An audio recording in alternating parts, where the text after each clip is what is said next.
compositores, Paulo Mansur. Gilbertinho. Chegou o grande dia, Gilberto. Hoje vamos falar sobre o mais novo filme da saga Star Wars, Os Últimos Jedi. Se você é fã de Star Wars, fica com a gente.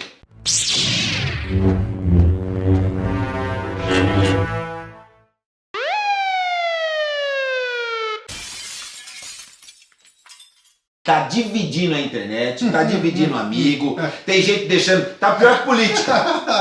Tem gente deixando de ser amigo, não sei o quê. A gente passou por isso na primeira, a gente foi na pré-estreia, né? Não é isso? E na sessão que eu esperava ter aquela, nossa, fui falar com o cara, quase que virou a cara. Ele já queria, né? A gente tava gravando, ele já queria entrar e rasgando, então calma, né? Tomar aquela maracujina, dar aquela apaziguada, e eu já vou falar. Eu gostei do filme, né? Pra já causar polêmica. Tá certo? E eu acho que é o seguinte, quem não gostou, a minha opinião é porque o cara não conseguiu meio que abstrair. Ele chegou muito armado pro cinema, entendeu? Então é um problema isso. Eu, por exemplo, lembra a história que eu não vejo trailer? Lembra disso?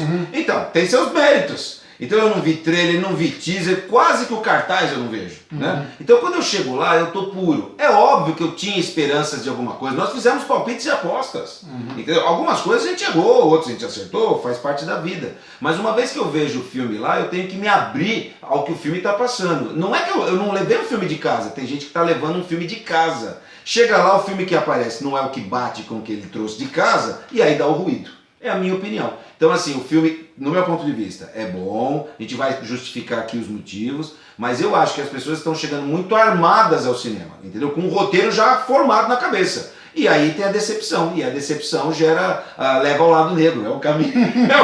A decepção leva a raiva leva o ódio, e o ódio leva ao sofrimento, inclusive. Eu gostei bastante do filme. Achei o filme maravilhoso em vários sentidos. E ele é um filme muito surpreendente, ele é muito cheio de surpresas, e uma delas foi justamente essa, sair do cinema e ficar sabendo que pessoas não gostaram. Porque eu falei, como que não gostaram? Se o filme pra mim é maravilhoso, ele tava redondinho assim. Lógico, talvez tivesse alguma coisinha aqui e outra ali que é pra gente discutir. Mas no geral, enquanto diversão, sabe, ele me prendeu de tal forma do começo ao fim, que eu só tive que bater palmas ao final, não tinha mais o que fazer, sabe? O filme ele é muito bem montado, sabe? Muito bem roteirizado, dirigido e com um mote muito claro do que quer, né? Do caminho que quer seguir.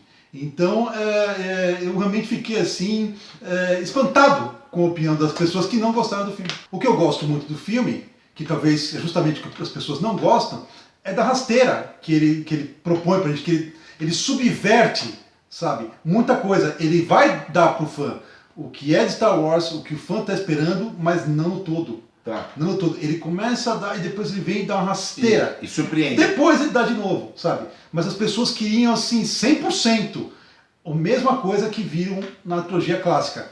E particularmente no episódio 5 e 6. Império Contra-Ataca, né? E Retorno de Jedi. Retorno de Jedi. Na saída, a gente gravou um vídeo sobre a impressão do público, né? A cobertura entre a entrada e depois a saída. E a gente terminou o vídeo falando que o filme era surpreendente e corajoso. Essa coragem, que é importante, que eu discuto da coragem, é o que ele não teve, no meu ponto de vista, em episódio 7. Então, o episódio 7 ele foi um filme que ele ficou ali dentro de um parâmetro de segurança. Que é aquela minha teoria, para quem quiser ver o vídeo, a gente vai linkar em algum lugar aqui, ó, em algum lugar aqui. E ele tem aquela questão que eu falava sobre a lasanha. Né? Então assim, que a gente gosta de comer a lasanha, mas ela várias vezes ela enjoa.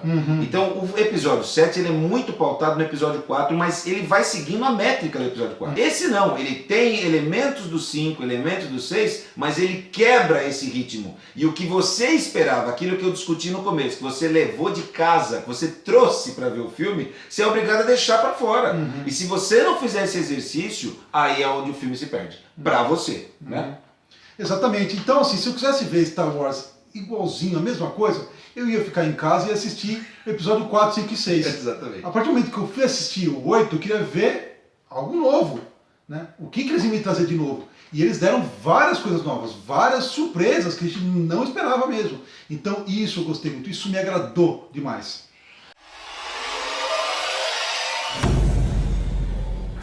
Nessas subversões, eles dão personagens, heróis mais ricos pra gente. Não dão o herói já mastigado, assim, aquele herói greco, né, romano, né, que você espera um herói idealizado, sobre o Superman. Não, são todos, na verdade são todos personagens, vilões e heróis, têm suas falhas. Sabe? E eu acho que isso enriqueceu muito o Star Wars, então eu gostei bastante disso. Todos ainda estão meio quebrados e se encontrando, né? O mestre ainda não é, ele não queria nem ser mestre talvez, tá certo? Então ele está se encontrando. A aprendiz foi lá para isso, então ela está se encontrando. E o lado negro, vamos dizer assim, também está se descobrindo, ele está tentando até ver o seu limite, talvez. Né? Então todo mundo ali, os personagens principais, esse trio, vamos chamar assim, e o próprio Paul também está buscando essa questão, ele era muito afoito, ele termina o filme diferente, ele tem um arco dramático, tem uma jornada, o Finn inclusive consegue fazer a sua redenção e ter um embate final, né? Ele tem mais função talvez até pessoal dele. Eu não gosto do Finn em particular, tá? Mas até eu respeito isso, e eu acho que eles perderam uma oportunidade de dar um final digno pro Finn, tá certo? Numa situação kamikaze que ele se coloca, mas o filme prefere não... talvez ele tenha mais funções aí no episódio 9, eles acabam tirando. Mas aquela cena é meio esdrúxula, eu não gosto do desfecho dela. Mas se ele morresse ali, pra mim era fantástico. Aí o filme elevava o nível, porque eu confesso que durante a projeção eu ficava esperando acontecer qualquer coisa. Por isso que eu falo que é surpreendente. Eu tava assistindo e falava, bom, se o Finn morresse ali, eu me surpreenderia no sentido positivo. Qualquer um poderia morrer. Qualquer um poderia morrer. Quando acontece o que acontece com a Leia, entendeu? É surpreendente como ela volta pra nave. Sim. Entendeu? E é surpreendente quando o Kylo Ren não atira, e depois é surpreendente que ela, mesmo assim, é alvejada e que ela volta. Ou seja, você tem 3 surpresas na mesma cena. Sim. Eu queria muito ver a Leia usando o poder da força por conta do universo expandido, dos quadrinhos e tal. Eu esperava ver ela com sabre algum dia. Tudo bem que isso não vai acontecer, mas ela usando o poder ali para voltar para a nave, aquilo, sabe, elevou o personagem que a gente sempre teve lá em cima, sabe? Colocou ele num patamar ainda mais sublime. Né? E é uma cena que está sendo criticada por muitos fãs, por exemplo, que acabam não... Eu não entendo isso, por exemplo. Para mim é a primeira vez que a gente vê ela manifestar, porque a gente viu ela sensitiva, ela percebeu, ela teve um sexto sentido. Mas ela manifestar e ela se salva. Porque eu entendo que ela criou, sei lá, uma proteção, porque ela pressente que vai acontecer, tá certo? E ela consegue voltar. Uma outra cena, quando ela, de novo, é um retorno da Leia, né? É que há o recorte da porta, assim, o C3PO está querendo ir embora, e há um recorte no estilo episódio 4, quando eles detonam a Tantive 4, e aí a Leia aparece com a roupa branca, inclusive. Quer uma homenagem melhor do que isso, para apresentar o personagem? E ela mete o louco e já atira ali aquele paralisador no Poe também, que é onde ela é alvejada em episódio 4. Olha a rima visual. Ele brinca o tempo todo com os filmes clássicos. Sim. Entendeu? Então isso não tem o que falar. Ah, mas a personagem, pô, você está mostrando a Leia quase no seu esplendor, mesmo sendo velha, mesmo já com idade. Em todos os momentos. Nesse aí é lindíssimo, não só a mise-en-scène, não só a sequência, mas os enquadramentos, a luz e o figurino dela. Tá lindíssimo o figurino dela. Então na hora que ela volta, e no final, quando ela tá lá num retrato, né, com o sol, né, contra a luz ali, que ela manda baixar as portas, sabe? É um retrato assim, quase de perfil, assim, que tá subindo aqui do vestido dela, tem um sobe aqui. Uma fecha aqui. E ela vira o rosto assim e tal, né? Com aquele semblante assim, né, pensativo de dor e tal. Porra, aquilo é muito legal, cara. Aquilo é muito bonito. Eu queria ter um frame desse pra colocar num quadro em casa. Que é um eco de novo de episódio 5, porque ela que manda fechar a comporta lá em Hot. Entendeu? Ou seja, de novo ela fala fecha a porta. Entendeu? Tipo, é o último. E aí chega o fim lá com a japonesa, aquela coisa. Mas é muito legal. Mas são ecos, são rimas visuais que funcionam, né? Sim. E não são gratuitas. Eu acho que no episódio 7 tinha mais rimas que eram, não que gratuitas, mas eram assim, com um propósito talvez menor que esse. Né? Ele não contava muito mais história do que está acontecendo agora nesse filme Os Últimos Jedi. Eu vou fazer uma defesa em relação ao filme que eu mesmo critiquei ao sair do cinema. Então, para mim, o filme, então agora vamos falar do lado, vamos dizer, negativo. Teve muita piada. Então eu cheguei e falei assim que eu saí do cinema, primeira projeção, para mim é que vale. É aquilo que eu falo do sentimento, tal. Então assim, é o que eu tô vendo ali e aí depois eu começo a julgar.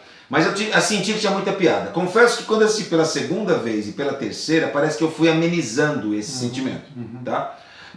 Mas assim, pensando que tem muita piada, eu não acho que é uma culpa do segundo filme. Eu acho que isso já acontece no episódio 7, tá? Então tem cenas do episódio 7 que já levam esse tom de piada que é diferente de humor, daquele humor da trilogia clássica, vamos dizer assim. Então, se alguém tem que bater hoje no episódio 8, na verdade tinha que começar a bater no episódio 7. E esse que é o conflito. Porque muita gente que hoje fala mal do 8 gostou do 7. E o 7, na verdade, é só a continuação do 8. Nesse sentido do humor, do caminho que ele escolheu. Então é engraçado que antes ele gostava e agora ele não gosta. Só que eles estão te dando mais do que ele já mostrou na primeira proposta da trilogia nova. Então eu acho isso engraçado. Se você vai falar mal do episódio 8, você também tem que falar mal do 7. E eu fui um cara que tocou o pau no 7. Entendeu? Então, assim, eu não gostei das piadas do 7 e continuo não gostando do 8. Então, eu tô tendo coerência. Agora, tem gente que tá falando mal do 8, mas se esquece que gostou do 7. É conflitante isso aí. Eu concordo, assim, que eles dosaram a mão muito forte aí na questão das piadas. Quando começa com a primeira piada do fim, que ele sai aqueles tubos de água vazando, eu torci o nariz. Aliás, foi a única coisa que eu realmente torci o nariz do filme, foi para essa cena em que ele sai lá vazando, depois o povo vai lá, o fim, não sei o que, tá, ninguém reclama nada, fazendo aquela água toda lá para aquele corredor, sabe? Então eu achei aquilo meio besta, meio galhofa. Mas aí eu senti que eles iam forçar um pouco mais a mão no humor. Isso. Então eu meio que comprei, né? Eu meio que falei, bom, tudo bem, eu vou abstrair um pouco esse humor. Mas eu concordo que tem momentos, um aqui, outro ali, que eles forçaram um pouco mais a mão. Outros, talvez, assim, foi problema de não souberam onde colocar muita piada junta. Como, por exemplo, nas cenas dos porgs, né? Pode ser dos porgs também. Pode ser. A cena dos porgs. Eles colocaram muitas vezes, repetidamente, dentro do Millennium Falcon. Se tivesse aparecido uma ou duas, no máximo, uma estava de bom tamanho. Mas ela aparece acho que umas 3, 4. Ele é um personagem, vamos dizer assim, uma raça de alívio cômico, ponto. Pra mim ela funcionou, eu já entendi a piada. Sim, funciona bastante com as crianças gostaram. Exato. É um bichinho fofinho, sabe? Tá legal, só que o problema é quantidade de vezes que ele aparece. Eu acho que o ápice do universo Porgs aí acontece na hora da refeição lá do Chewbacca. Ali seria o ponto de ápice desse personagem e ele poderia ser esquecido. Mas aí ele vai junto com o Chewbacca dentro do cockpit, porque na falta, o Chewbacca se tornou o piloto. Ele era o copiloto, ok? Sim. A Rey se tornou o canhoneiro. Então, na falta de alguém junto no cockpit, deixaram o Porg. E aí, cada manobra que o Chewbacca faz numa coisa de emergência, que é uma cena que ele está fugindo ali, que remetendo também a episódio 6, quando está dentro da Estrela da Morte sendo construída, ok? O Porg fica sendo rebatido para lá e para cá. E ele corta a Chewbacca e Porg.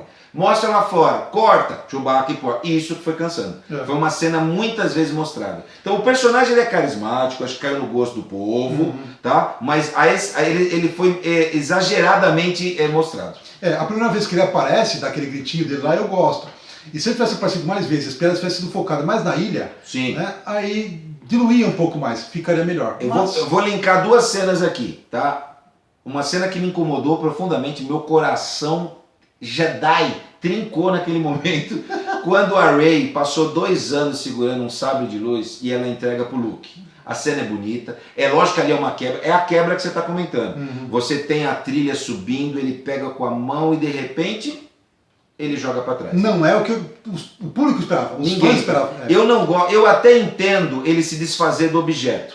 Um paralelo que eu criei na minha cabeça é o seguinte: você tem um padre e esse padre perde a fé. E alguém vem e apresenta um crucifixo, um terço. Ele pega o terço e joga longe. Para ele não é mais nada aquilo. Ok, se para ele não é mais nada, tudo bem. Mas ele deveria, primeiro, respeitar ela. E segundo, se ele jogasse com um certo desdém para frente, assim, dele, ou mesmo para o lado, bastava para mim. O que eu não gosto, aonde entra humor, porque desdenhar do objeto, eu gostei. Eu não gostei dele jogar para trás, assim, parece, sabe... um negócio, isso ficou gratuito. E aí, pra mim, quando ele cai ali, ele cai no ninho dos Porgs. Aí é a cena cômica, que apresenta os Porgs.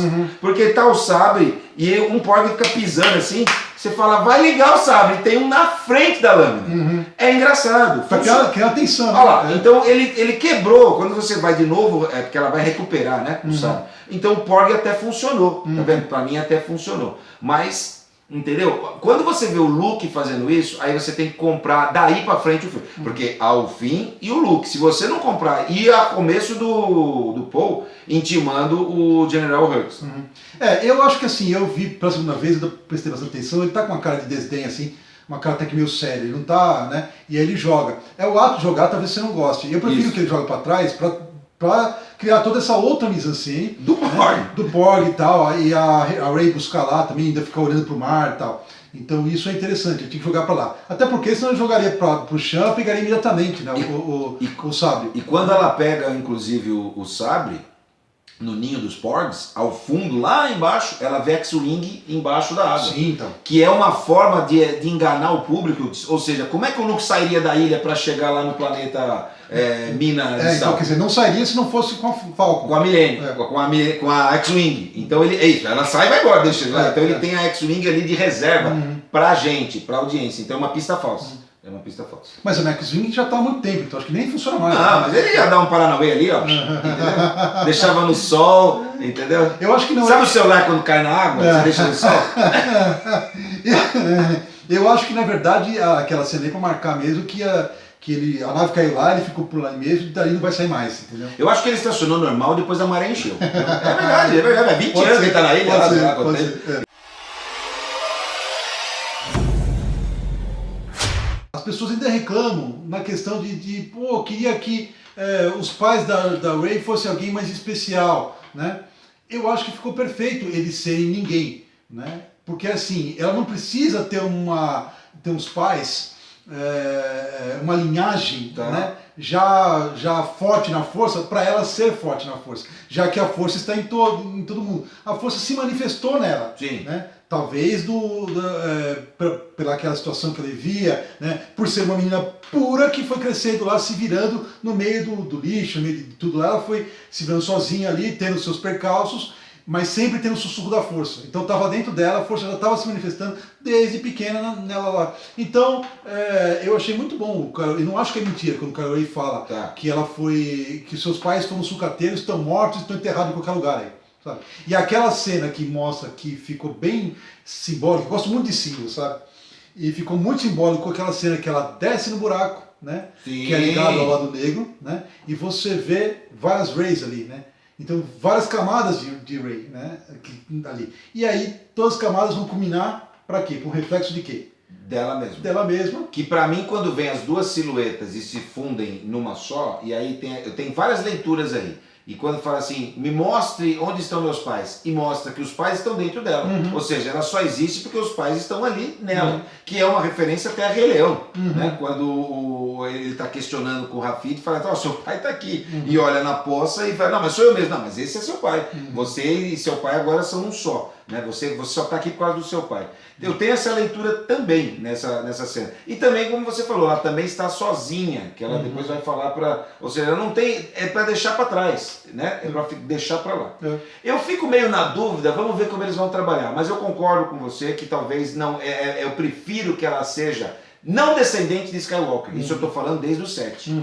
E a justificativa que eu falo que melhora lá a cena do cassino é que aquele padawan que chama a vassoura, que tem pessoas que não percebem isso, tá? Então ali é para mostrar que a força se manifesta nos oprimidos, né? Em quem está precisando, vamos dizer assim, de um help, literalmente. Então, vamos lembrar de novo no episódio 3, tinha um monte de Jedi pra lá e pra cá. E ninguém era todo parente, tá certo? A força tinha em alienígena, isso e aquilo. Tinha vários escolhidos, né? Exatamente. Tem que lembrar que a força está se manifestando. O despertar da força talvez não foi numa única pessoa, foi na galáxia novamente.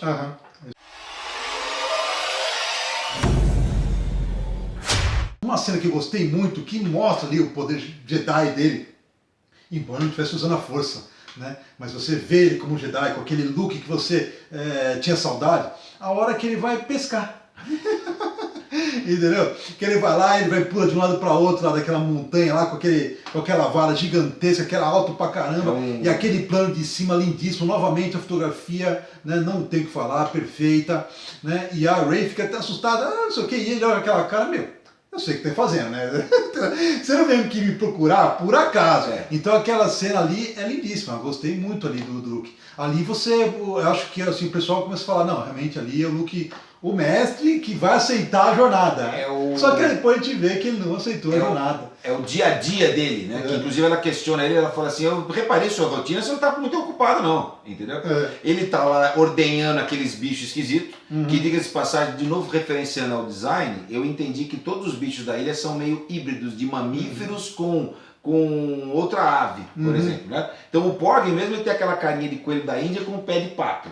Depois esse bicho aí que o Luke ordenha, ele parece o quê? Se tem teta é um mamífero, mas tem toda a característica de um bicho da água, né? Então, e tem até aquele snorkzinho que sai uma pressão. Então eu gostei também até dos bichos. E as tiazinhas lá que cuida as freiras que dão manutenção na aldeia Jedi ali, como fazer no templo Jedi, na primeira relíquia Jedi ali, eu gosto delas também. O design delas não me incomoda. Então, a ilha como toda, agora ela parece mais Alien, né? Você incomodava no episódio 7. Que era o caminho de Compostela. Porque parecia muito a Terra, né? Sim.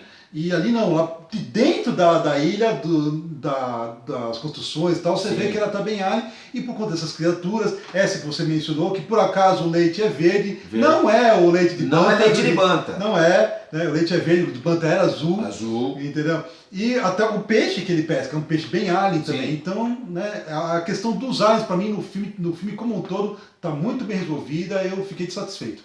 Falando então de Alien, então eu estou sempre fazendo o lado do seu tira bom e tira mal que você comenta.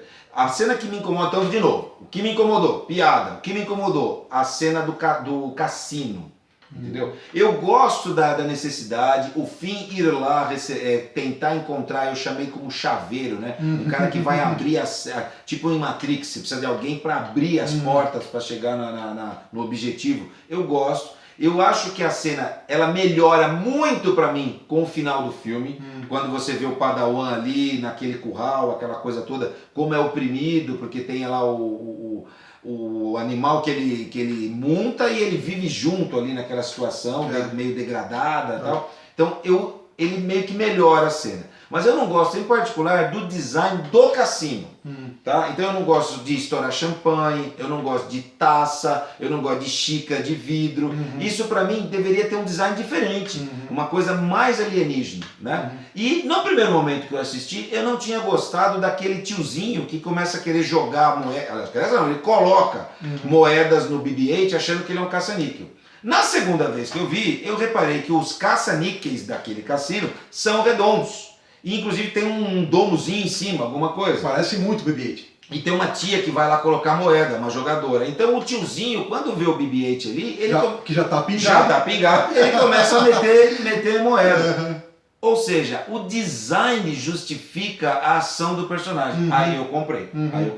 Não gosto muito da utilização, mas o BB-8 até usa as moedas. É sempre muito cômico isso. É a tal da veia cômica. Mas o tiozinho se enganar, eu gostei. É só pelo design. Eu gosto desse tiozinho e de vários outros aliens. Os aliens que ficam namorando ali na sacada, você viu ali, né? Então é tudo bem bacana ali. A cidade como um todo, assim, de fora, né? Na hora que as naves do fim chegam, tem essa nave que seria um transatlântico. Ela seria um iate. Um iate.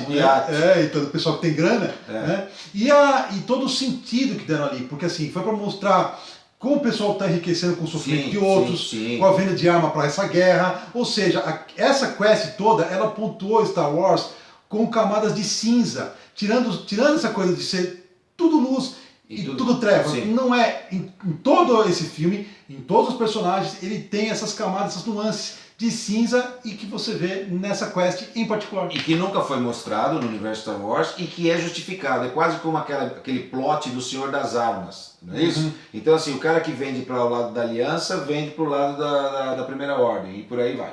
Né? Todo mundo que sai ganhando e fica explorando ali, até na questão prática mesmo de ver o bichinho sendo açoitado. E ela cita que ela conhecia essa realidade porque fizeram isso com o planeta dela. Né? Primeiro eles usaram o planeta para usar o minério, para fazer os veículos e tudo mais, depois usaram o planeta para testar a arma. Entendeu? Então tem tudo a ver. Acho que tem tudo a ver. Ele está questionando, na verdade, a guerra. Que pra gente acaba tendo um glamour entre os Jedi, mas a guerra só gera sofrimento. Vamos falar do Luke no momento que mais atingiu nosso coração, a cena da luta. Sim. O que você não espera, não sabe o que vai acontecer ali, e de repente Luke chega com a sua roupinha preta, Sim. com o cabelinho cortado, a barba escura. Passou. Ali eu já falei, aí tem coisa, hein? Aí tem coisa, não pode ser ele. Mas o Luke não podia passar numa barbearia, que está sendo muito em moda hoje em dia, dar um tapa. Quando você tem que estar indo para um evento, ele não vai sair daquele jeito como um lambento lá, velho. Não, antes disso tudo, ele encontra com o Yoda e ele tá lá, ele tá com a roupinha Jedi dele, bacana, ele trocou até, colocou uma roupinha mais nova, parece, né? Entendeu? Que ele vai lá, cismando de queimar lá a árvore que continha os livros com os ensinamentos Jedi. E aí aparece o Yoda, né? O Yoda, boneco, meio CG. Né? Ele começa a CG e termina boneco. E toda a mise-en-scène, todo o diálogo deles é excelente, não tem o que falar, sabe? O que o Yoda faz, o Yoda, né? O Luke hesita em queimar a árvore, o Yoda vai lá e queima a árvore. Sim. É lógico que o Yoda já sabia, né? Que a Rey tinha levado os livros. Ele é veiaco, né? Entendeu? Mas ele fala umas coisas bem legais em relação ao aprendiz e ao professor. Sim. Que o professor e o aprendiz têm muito do outro, no caso. Muito do outro. E que para você se tornar um bom aprendiz, ou aliás, um bom mestre, primeiro você erra. Né? Então, assim, que o erro é o melhor dos professores. O fracasso. O fracasso. Então, ou seja, não existe faça ou não faça, tentativa não há, mas se você, na tentativa, você acaba errando. Então, assim, é um complemento dessa coisa. Para você errar, é porque você tentou, entendeu? Então, você tem que passar para o seu aluno o erro, não o acerto. O acerto ele vai chegar ao acerto dele. Isso. Mas o seu erro, para que ele não cometa o seu erro, é o mais importante. Porque o Luke, ele estava muito down nessa coisa, que ele se colocou essa coisa do erro, que o Kylo Ren foi um erro, e ele errou ali naquela questão que ele vai... Você acha que o Luke ia matar o Kylo Ren? Ele teve uma tentação, pelo menos. Eu acho que ele teve uma tentação, talvez ali uma manifestação branda do lado negro, né? Porque ele tirar ali e matar o sobrinho, né?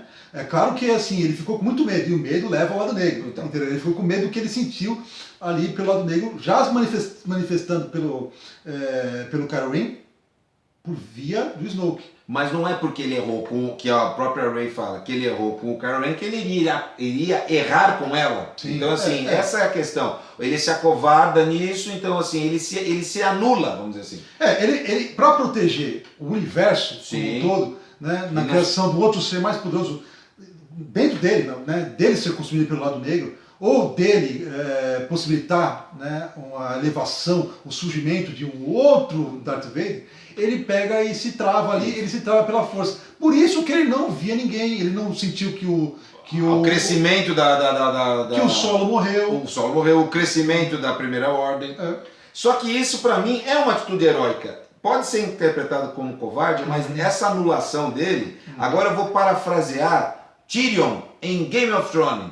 Às vezes o mais difícil é não fazer nada, entendeu? Então ele teve que se anular, e isso é muito complicado, entendeu? Então, ou seja, há uma negação, talvez podem entender como uma covardia. Ele sabia que tinha feito merda, vamos dizer assim, mas ele não sabia o tamanho da merda. Ela veio lá para falar, e depois ele volta. Entendeu? Mas ele tava na dele, tipo assim, deixa isso aqui quieto, quanto mais eu mexo, mais fede. Porque ele poderia criar um novo Kylo Ren a cada treinamento. Entendeu? Então ele recusa o chamado, ele se afasta um momento dessa jornada, mas depois ele volta. Ele volta. Então eu não entendo o pessoal assim, que queria esse herói épico. Sim. Ele volta a ser esse herói épico, ele volta a ser esse super-homem. E como que ele volta? Ele volta se despedindo da irmã. Da irmã. Tá certo? Isso. Ele traz lá um pingente ali, aquele mimo faz referência ao Han. Que ele pegou na Millennium. Ali é uma forma de luto, não é isso? Ele tá sensibilizando a Leia. Aí tem gente também que reclama, que ela fala assim, eu sei, foi o cabelo. Eu troquei o cabelo. Ali pra mim é uma quebra só daquele climão. Você chega aquele puta climão, ela deu uma brincada. Esse é o humor. Esse humor funciona. Esse humor inteligente, esse funciona. Esse funciona. Esse não é exagerado como o dos Porgs. Esse funciona. Esse funciona. Né? E aí ele vai, vamos dizer, pro pega pra capar, vai pro embate. E aí o sobrinho dá aquele chilique dele. No primeiro momento, você talvez então foi mais detalhista, eu estava tão embasbacado que eu deixei passar o Jaça. Foi no Jaça, deu um talento. E aí eu falei, meu, ele tem um campo de força, ele criou alguma coisa quando ele aparece pela... Depois dos tiros do Chiliquento, eu falei, que agora? É um campo de força? Aí ele fala, eu vou descer, eu vou pra lá. E a cena é muito bem feita, né? Quando ele abre assim, cada um num canto e tudo mais. E a direção... A fotografia, antes disso tem a fotografia, né? Que ele aparece assim, e tá todos os ateus... Sim, sim. Ah, aparece... eu achei que o filme ia acabar. Então, nessa hora assim, com aquela contraluz, aquele sol atrás... Meu, aquilo é lindo, aquilo é um posto pra você colocar numa parede... Mais uma parede, inteira. Você vai ter várias paredes aí pra colocar isso. Aquilo eu achei e falei, meu, você quer ver que eles vão acabar o filme agora? Não parecia que ia acabar? Parecia que ia acabar. E aí você tem o embate, e quando ele vai pra cima e nada acontece, e ele não se encosta, você fala, mas o que tá acontecendo aqui? E aí tem a revelação. Fala pra mim quando tem a revelação. É a revelação que era uma projeção, tipo uma projeção astral. Uma projeção astral. Ele não estava realmente ali. Os cortes e a direção é perfeita ali pelo seguinte, todo mundo que andava ali marcava o chão, tá certo? Quando o Luke tá ali e ele se mexe, o Kylo Ren se mexe, marca. O Luke se mexe, a câmera vai, ela corta na hora. Ela não deixa você ver o pé direito, o pé se mexendo. Ele dá até a mexida, mas quando vai mostrar, ela esconde. Então, se você se pegou talvez pelo visual dele, mas se eu que estava ali embasbacado, aquilo ali para mim passou. Eu só fui começar a reparar na segunda vez que eu assisti. Então assim, já tá dando indício. O corte de cabelo, a não marcar o chão, e a gente não percebe. Entendeu? E o Kylo Ren também não percebe. O Kylo Ren não viu ele não marcar o chão, por exemplo. Ele fica ali desesperado quando ele entende o que aconteceu. E só um parênteses, esse sal vermelho é uma sacada muito grande assim para mostrar esse sangue que fica, esses veios de sangue que vão surgindo no planeta conforme a batalha vai acontecendo em cima. Entendeu? Eles vão ferindo o planeta. Sim. Né? O planeta vai se deixando sangrando. Né? Isso é muito que bacana. É a programação visual de todos os postos. É sempre o branco e vermelho, né? O tempo todo. Falando em vermelho, nós temos vermelho lá no Snoke, né? Aquele cenário do sob todo avermelhado. Outro cenário lindíssimo, fotografia lindíssima ali, todo mundo, os Royal Guards ali, né? Que não é mais o Royal Guard, como é que ele chama aqueles guardas? Os pretorianos. Então... Que eu gostei muito das armaduras, que elas defendem sabre de luz, entendeu? Quando ela vem uma hora com o sabre, ele bate assim, ela segura, a armadura segura. Até a própria arma dele também, ele vai se enrolando naquilo, tem chicote, tem duas lâminas. Eu gosto bastante daquela cena, entendeu? Eu acho ela um pouco coreografada a luta, mas ela funciona muito. Como aquela hora que ela tá presa aqui assim, ela solta a lâmina aqui e pega de novo embaixo, é fantástica. A hora que ela joga pra ele, né? A lâmina, e ele vai... E só faz assim, só abre, só aciona o sabre e mata o último, que tinha dominado ele. Isso mostra que eles não estavam em igualdade, eles estavam em desvantagem. Até pela quantidade e pelo treinamento. Pois é, você vê, eles, apesar de serem manipuladores da força, né, a Rey pelo menos está começando, o Kylo já sabe mexer um pouco mais, lidar um pouco mais com a força, mas ainda assim, tiver uma canseira desses guardas pretorianos. Já que nós estamos nessa cena em particular, me fala o que você achou de todo esse conjunto Snoke, ou seja, a morte, toda essa questão. Funcionou? Pra mim funcionou. Foi uma outra rasteira. Você tá esperando falar mais esse personagem vai... Olha, eu esperava que o Snoke fosse lutar com o Luke, sabe? E me quebrou, eu falei, não. Você esperava nesse filme, né? Nesse filme, que de alguma forma, sei lá, o Snoke e o Luke fosse ter um embate. E não, apesar do Snoke ser poderoso na força, ele não percebeu, ele estava tão focado nessa coisa de querer... A arrogância. Arrogância, né? De querer encontrar o Luke, matar o Luke, não sei o quê, que ele não viu, né, o seu pupilo. Porque o Kylo Ren pensa o que ele está lendo. Ele está lendo a mente do Kylo Ren. Só que o Kylo Ren abstrai talvez assim, vou matar o Snoke, vou matar meu inimigo. Vou matar meu maior inimigo. Vou virar um sabre aqui, vou pegar meu sabre, vou cortar. E tudo isso ele lia. Só que é o alvo que ele não detectou. Pois é. E eu gosto muito quando o sabre abre e vem depois rasgando ele e ela pega ele aqui no plano visto de baixo. Não, aquela cena é fantástica, cara. Essa cena assim é fantástica. Pra mim, não tem o que falar. Não, tudo ali. Até quando ele mata o Snoke e decide, né, assumir o manto, né? Sim. Ele quer pôr aquele hobby. Ele quer pôr o Kylo Ren, na verdade. Ele matou o Snoke só pega aquele hobby. Aquele hobby dourado. Ele fez contraste bom com o vermelho, eu gostei. Você achou meio ridículo, mas é feio demais. E outra, eu vi pela terceira vez, quando ele cai, ele tem um chinelo ainda, viu? Ah, é? Sabe aquele chinelo tiozinho? Eu tô falando sério. Ele tá de chinelo, o Snoke. Então. Tinha que morrer mesmo, cara. Ó, vai com Deus. Eu fiquei, pra mim, ponto negativo. Eu queria saber um pouco mais da história do Snoke. Mas tava na hora dele procurar um dentista, tá certo? Naquela situação. Pensar ali numa prótesezinha naquele rosto, porque o Kylo Ren tava todo preocupado com a cicatriz dele. E o Snoke valorizava aquele lado dele. Então, ó, Snoke, já vai tarde. Então, o Snoke, como ele fazia parte do passado, ele cresceu ali pós a queda do Império, entendeu? E até esse surgimento aí que trouxe da Primeira Ordem. Então, nesse tempo aí e tal, ele cresceu, então ele ainda pertence ao passado, tal como o Luke. Sim. Né? Então, eles têm, nesse processo de transição, porque assim, esses 3 filmes vão ser a transição que a Disney está propondo da série clássica para a série nova que ela já disse que vai fazer, lá vem. a nova trilogia. Então eles querem que vai ser uma outra galáxia e tal, com outros personagens. Mais distante ainda. Mais distante, então eles querem romper com o Skywalker, com o Darth Vader, com toda essa galera. Então a minha teoria é qual? O Solo estava programado mesmo para morrer no filme 7, não porque ele não queria mais participar, mas porque o roteiro exigia mesmo que ele deixasse a saga no episódio 7. Certo. Esse episódio, como aconteceu, foi a vez do Luke. E no episódio 9, para mim, a Leia iria morrer no processo de trazer o Kylo Ren de volta para a luz. Certo. Só que como a Carrie Fisher faleceu, eles vão ter que mexer muito nesse roteiro. Eu não sei como é que eles vão fazer, mas de qualquer forma eles vão dar um fim para a Leia no último episódio, então acabando com o pessoal clássico e passando a bola de vez, o bastão de vez para essa nova galera. Então o Snoke, ele só serviu para isso mesmo. Então não tinha por que ficar almejando uma história preguiça do O Snoke era só o gancho para o lado negro aflorar. Era isso. E como ele mesmo discute, se o lado negro surge, tem que vir a luz. É isso. Ele serviu para transformar o Kylo Ren no novo vilão. Certo. E aí, para terminar essa mise-en-scène toda ali, eu gosto muito da luta dos dois, a disputa do Kylo Ren e da Rey pelo sabre. Pelo sabre. Né? E que se quebra, né? Como uma arma mágica, né? Aquele objeto mágico do roteiro, né? O objeto mágico da história, que foi o sabre do Anakin, que um dia foi o sabre do Luke e agora estava sendo o sabre da Rey. Que fez o chamado da Rey. Isso.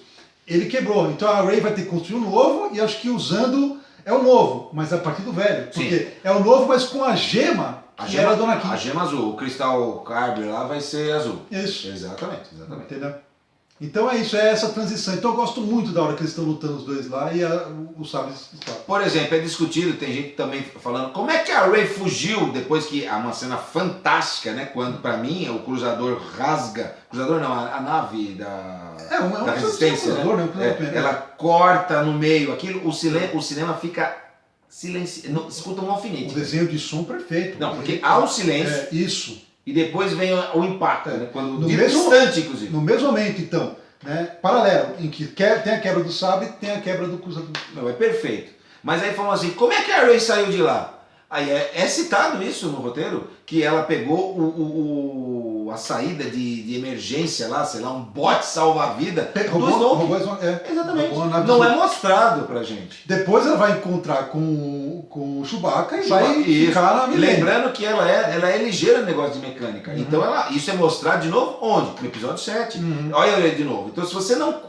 hoje o que você questiona no 8 foi explicado no 7.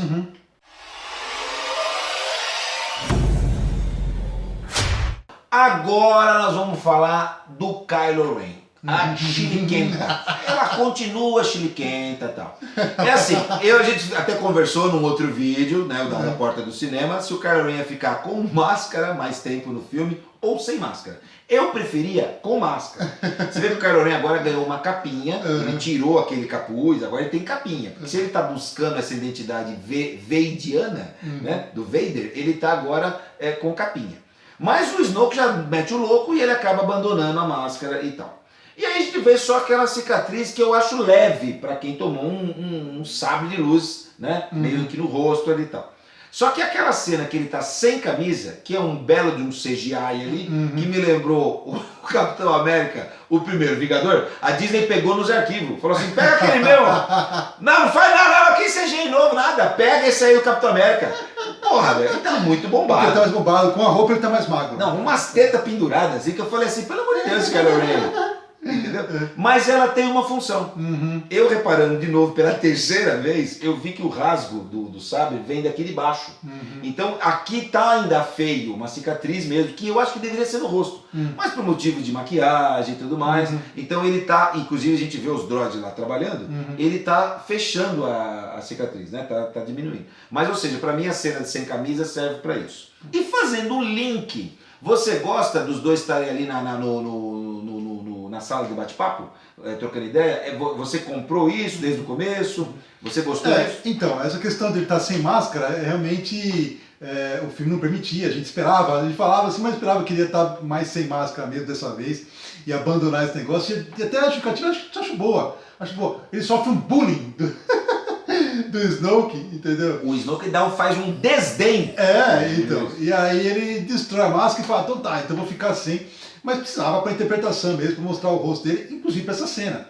Para ter essa coisa dessa intimidade. Sim, é uma intimidade. Com a Rey, que eu achava que era coisa dos dois, ou alguma coisa da força. E o Snoke disse que era ele que estava proporcionando esse chat. O Snoke criou a sala de bate-papo. O Snoke criou o grupo no Zap. Ele era o administrador. Ele falou assim, troca ideia aí, galera, tamo junto. Mas ele não moderava muito não, ele deixava o barco correr. Senão ele ia perceber algumas coisas. Mas essa cena funciona para mostrar que, assim, que tem uma hora que esse personagem tá chovendo lá na ilha. E o Kylo Ren fica molhado. Isso. Então existe um lance físico também. Sim, ele transporta também a matéria. Isso. Exatamente. Então, quer dizer, já é uma pista aí para acontecer no final. Para acontecer no final. Na transposição, né, do Luke. Né? Então o filme já está te dando essa pista aí. E aliás, tá tendo no fundo lá dessa cena, quando tá num plano que mostra o Kylo Ren, tá tendo a construção dos AT-AT, né? No fundo, assim, eles estão sendo pinçados. Isso, exatamente. Tá tendo umas soldas ali, umas coisas assim. Solda não é para mim, tem um que eles estão. Eu só fui ver na segunda vez. Segunda vez. É legal porque continua mostrando a dualidade dos dois, né? A Rey achando que pode trazer ele de volta, né? E ele meio que nessa vou, não vou, né? Tô, não tô. Na verdade, ele fica dividido naquela questão da mão, quando eles vão se conectar, ou mesmo quando ele não mata a Leia, ele não atira. Então ele não tá totalmente, né? Então eu não me surpreenderia se Kylo Ren no 9 fosse pro lado, eu não vou dizer da luz, que eles criassem esse cinza aí, onde o branco e o preto se encontram e sai um cinza. Eu não sei se talvez é essa a proposta. Isso seria uma quebra de paradigma monstro e propondo esse novo caminho que Star Wars tá discutindo. É assim, eu não vejo ele é o vilão da vez, ele sempre foi, mas ele tem essa coisa, eu não sei, ele fica sempre dividido o tempo todo. Eu acho que a partir de agora, no 9, pelo menos no começo do 9, ele vai estar já firmado. Porque agora ele é o líder supremo, né? Isso. Ele é algo que, por exemplo, o Vader nunca foi. Nunca foi. Tá certo? O Vader nunca foi o general, o master, ele era um cara que estava ali sempre como o braço direito, né? Um pau para toda a obra do imperador. E agora o Kylo Ren está nesse nível hierárquico, ele está acima do Vader. Eu não acho de poder, mas ele está não de poder da força, mas ele está acima de poder de comando. Eu não acho que o filme vai começar o 9, né? Agora fazendo uma projeção, eu não acho que o 9 vai começar imediatamente quando terminou o 8. Acho que vai passar um tempo. O 9 precisa, você acha? Eu acho que sim. Já esse teve o quê? Foi direto. Enquanto a Rey estava com o braço estendido, mostrando o sabre ali, falando, vamos lá, Luke, vamos lá, cheguei aqui, que é o epílogo do 7, a Resistência estava fugindo da Primeira Ordem, do ataque, e aquela base é a base de onde saiu a Millennium Falcon? Para mim pareceu ser. Uma coisa que foi discutida, nunca se falou sobre a questão de combustível no universo Star Wars, mas é mencionado isso quando eles estão nessa retirada, que os combustíveis não tinham sido carregados. Por isso que eles ficaram sem. Por isso que eles ficaram sem combustível. No meio do... Porque como chega a Primeira Ordem, eles são obrigados a fugir e até aquele momento a menina fala, que tem o cabelinho da Leia, ela fala assim, não, dá prioridade para a tripulação. Então o combustível ficou lá onde ele foi alvejado no começo do filme. Isso é muito rápido, fica en passant e o público talvez não conseguiu capturar. Tá começando o filme aí, o pessoal comendo pipoca acaba né, perdendo aí, que não prestou muita atenção, acaba perdendo isso aí. Para terminar essa questão de sala de bate-papo que eu tô brincando, ou seja, a conexão deles, ela é muito bem feita quando eles ficam sempre postos assim, ela tá do lado direito e ele do lado esquerdo. Isso é o tempo todo martelado. Tá? Ou seja, a luz é do lado direito, as trevas do lado esquerdo. Tá? Me desculpem os canhotos, eu não sei como eles vão interpretar isso. Mas isso não é a primeira vez que é usado em Star Wars. Se a gente for pensar na ordem dos filmes, o Luke e a Leia já se conectaram. Só que essa questão de se ver onde um está com o outro, né? Mas em episódio 5 o Luke chama a Leia, certo? E em episódio 3, quando o Anakin está começando a tocar o puteiro lá, a Padme sente também. E eles também há essa conexão. Então assim, se o Snoke fez o que ele fez, ou seja, se ele criou a sala de bate-papo, ele potencializou. Mas acho que a conexão existiria. Prova que mesmo o Snoke, depois de morto, eles ainda continuaram se vendo. E ela vai, pra mim, é a hora que ela saiu do... Rey saiu do grupo. Porque ela fecha a rampa da Millennium Falcon e aí ele fica chupando o dedo. Né? Então, ou seja, sempre já existia essa conexão. Ah, mas eu não gostei do episódio 8. Então, amigo, vai assistir de novo. Vai ver os prequel. Eles se referenciam aos prequel. Sim, sim. Entendeu? O que o Luke fala quando que ele não queria treinar ninguém? Ele fala que na sua arrogância de prepotência, os Jedis foram os culpados de deixar os Siths tomarem o poder. Sim, não é certo? Embaixo da deles. Aí ele fala, um Jedi treinou o cara que fez tudo isso. Que virou Darth Vader. Um Jedi acabou com todos os Jedis, que foi o Vader. E aí ela quebra o Luke, que ela fala, e um Jedi salvou todo mundo, que foi o Luke. Então assim, mas foram 3 contra 1. Ou seja, os Jedi vêm fazendo merda assim, vem fazendo merda. Então agora talvez, né, vai ter então um novo tipo de Jedi. Um novo tipo de Jedi. Com a Rey estudando os livrinhos lá e tal, vai subverter alguma coisa, né? E vai criar alguns novos Jedi, né? A partir que você já vê ali que ela já sabe que a força não pertence aos Jedi, ela está em todo lugar. Para finalizar, eu vou terminar com a cena que mais me emocionou. Eu fiquei arrepiado na cena do Snoke morrendo. Fiquei arrepiado já na Leia, mas aí depois me arrepiou no Snoke morrendo. Depois é uma cena que é sem palavras, o rasgo na nave do Snoke. Mas quando há a revelação do Luke, aí você se arrepia. E quando você entende o que vai acontecer, porque o sol já está se pondo, a música, não sei o que eu falei. E eu tinha defendido isso no Palpites e Apostas. Que se o Luke morresse de uma forma digna, eu ia aceitar. Porque eu não gosto muito da forma que o Solo morreu. Então, o Luke está olhando para o oeste. E aí vamos lembrar lá em episódio 4, quando ele está olhando para os 2 sóis, ele está olhando para cá, no leste. Então o sol nasceu no leste e se põe no oeste. E há essa rima visual. Ele está olhando para cá, tem os 2 sóis, o sol vai se pondo, quando termina a cena e o manto, né, tremula, aí a câmera mostra de longe a ilha e o último lampezinho do sol se escondendo. Eu vou confessar a vocês, na segunda vez que eu vi, eu chorei. Na primeira não, eu estava embasbacado. Aí eu vi pela terceira vez, aí eu chorei mais. Então eu não tenho como terminar essa conversa agora não falando sobre essa cena. E ela, pra mim, pontua o filme como um todo. O filme é do Luke, conforme você falou. Pra mim é um fim digno do personagem.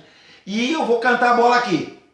Ele vai aparecer pra mim no episódio 9 em espírito. Se o cara vivo já apareceu em projeção, imagina morto agora, né? Se marcar parece ter o Yoda, ele dá uma pontinha também. Então assim, eu acho que ele vai até treinar talvez, não treinar no sentido, mas dar os conselhos, o que o Obi-Wan fez. Isso eu acho que não é tão fora de propósito. Isso é possível sim, mas por outro lado, toda essa cena é muito simbólica com essa relação, com esse link, né, com o início da jornada, né? Então quer dizer, é como se o sol também chamasse ele para, né, porque ele estava lá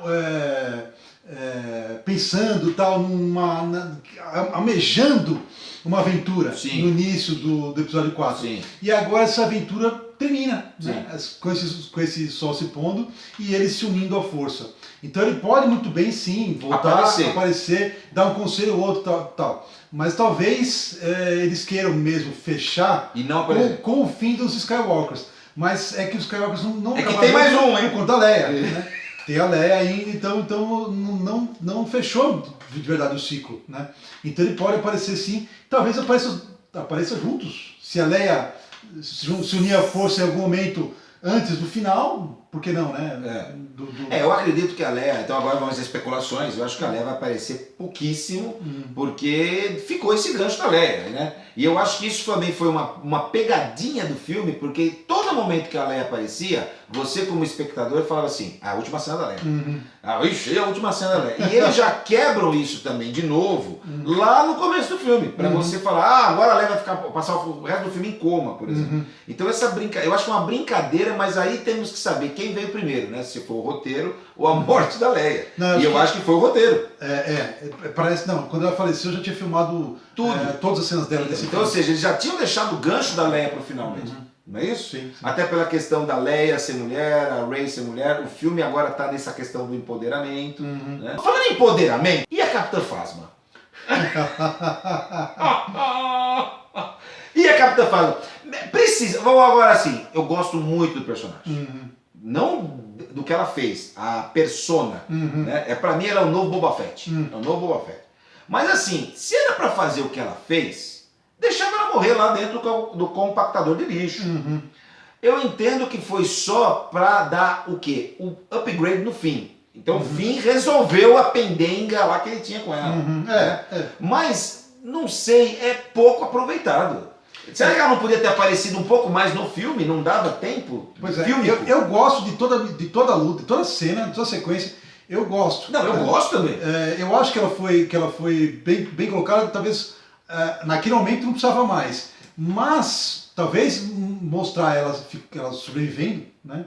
Para poder. Você disse que merecia mostrar ela sobrevivendo lá no set. Não, mesmo nesse. Nesse? Mesmo nesse, mostrar sobrevivendo. Não, mas eu gosto dela ter. Aí que tá. Eu gosto dela ter morrido como morreu, se morreu ali. Não, eu prefiro que ela morra agora. Ela quis ter morrido, mas ela pode. Como a armadura tem uma armadura bem poderosa ali dela, não sei. ela pode ter sobrevivido. Né? De novo. Mas aí é demais também. Mas, né? Mas o que eu estou discutindo é assim, será que não dava para mostrar ela em outras situações, por exemplo, em alguma outra hora aparecer, é que não teve nenhuma batalha campal, né, a não ser espaço. Não cabia, que nem eu apostei. Não permitia. Eu apostei que poderia ter uma nave da Phasma, né? Quer dizer, nem ela apareceu, imagina a nave. Porque ela surge do nada. Você concorda comigo que ela surge do nada? Eu estou aqui fazendo de novo uma coisa que poderia ter um pouco mais de Phasma, já que sobreviveu o personagem. Né? Senão matava. Aquilo que aconteceu ali, qualquer outro trooper faria. Só a briga entre o Finn. Então, ou seja, na verdade, ela foi a escada para o Finn ascender. É isso? Não, e nem os Stormtroopers apareceram muito, né? Mais os executores ali e tal. Então, quer dizer, não tem muito boneco novo nessa. O Finn não merecia ter uma sequela daquela sabre de luz nas costas? Eu acho que ele ficou num equipamento ali, aquele casulo que realmente curou ele como deveria. Né? A gente vê que sabe que a tecnologia dessa galáxia muito distante, ela tem esse poder, né? O Luke teve às vezes dele de ficar lá no tanque o Vader ficava também bom tempo lá. Ele furou. Para alguém que do jeito que ele foi queimado lá, devia ter. O Finn ele tá dentro daquela bolha, né? Só uma passada de sabre ali, né? O Kylo também tomou a dele lá e... Mas mostra ele sendo... Ele teve sequela, assim. Então. Eu esperava ver o Finn com uma prótese, uma coisa nas costas, sabe? Tipo meio... Eu falei disso, né? No Palpites. Como se fosse meio ciborgue. Acho que funcionaria. Eu acho que ali é uma falta de... vai gastar demais e também... Pra quê, né? Talvez eles querem um personagem orgânico. Ia limitar, ele ter que correr pra lá e pra cá, né? Bem, galera, essa foi a minha opinião. E a minha? Eu acho injusto as porradas que o filme tá levando. Também. Entendeu? Eu acho que o tempo vai dizer. É aquilo que eu discuto, que eu abri e vou terminar assim.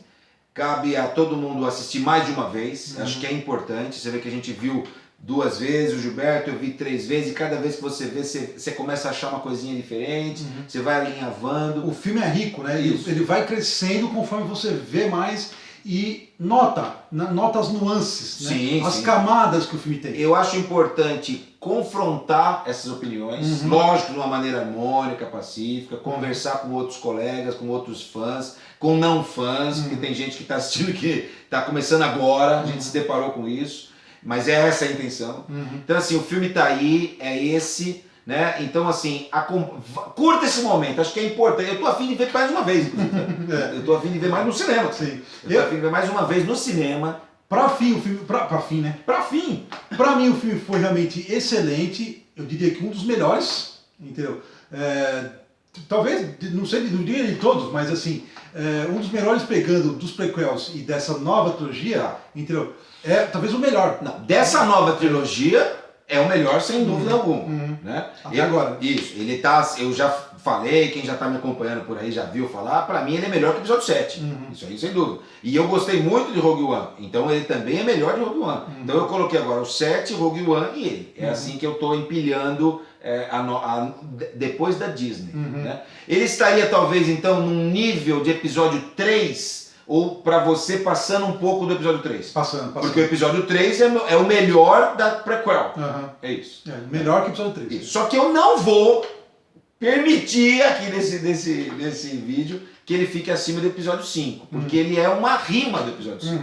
Então o episódio 5 ainda é melhor, porque é a novidade e tudo mais. Né? Mas ele fica ali, então, entre 5 e 3, ele tá ali ele fica brigando ali. É isso, ele tá ali, né? Legal. Acho que é uma boa nota. Então, eu vou dar a nota. Que você não dá nota, eu vou dar nota. Eu tenho que dar, mano. Ele é o 8. E aí eu tirei o do 7. Do 7 eu tirei o 8 e o 7 agora caiu. Tá? Eu tirei, empurrei ele assim, ele caiu. E agora o episódio 8, uma nota 8. É justo. Eu não dou nota, então pra mim o filme ele é ótimo. O filme é ótimo, sabe? Atendeu todos os quesitos que eu queria, né? Da minha experiência de assistir um filme no cinema. Entende? Então, pra mim, é diversão garantida. O filme é excelente. Não deixe de acompanhar a gente nas nossas redes sociais, Twitter e Facebook. Se você ainda não é inscrito, se inscreva no canal.